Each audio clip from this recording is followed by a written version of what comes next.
نحمد و نصلي على رسوله الكريم اما بعد اعوذ بالله من الشیطان الرجیم بسم الله الرحمن الرحیم. ورونو دوستانو مونږ او تاسو بلکې ټول انسانیت کامیابی الله تعالی پوره دین کې چې دا پوره دین د زو په زندګۍ کې مراشي، ټول انسانیت په زندګۍ کې راشي. دا تبلیغ کار داسې چې دا زړه درد او غم او فکر دی چې یا الله ټول انسانان چې کوم دی دین په کار کې ولګي، الله کور جمعتونه یې راولي، یا الله ټول د نبی علیه السلام امتیان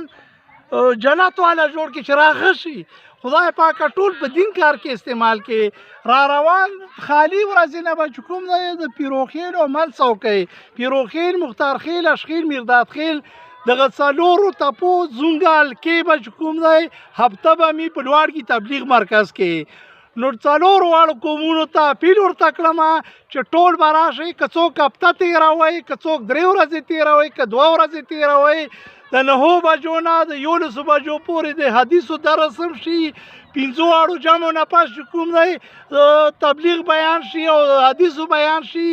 او بس 15 واړه جمعي او تهجد لمونځ او اشراق لمونځ او قرآن پاک تلاوت او ذکر او فکر کې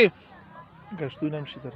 نو ټولو خلکو ته دا اپیل کوم چې خالی په ورځ باندې چې کوم دی لوړ کې تبلیغ مرکز له په 9 بجې راشئ چې څومره خلک یې ګورئ هسې خوښي په کلو کې ناست دی. دا وخت به خدای قیمتي کا چې الله تعالی احکامات زده کړو، په ژوند کې راولو، نبي علیه السلام طریقې زده کړو، په ژوند کې راولو. دې سره الله تعالی د دواړو جهانو د کامیابۍ وعده کړې. والسلام.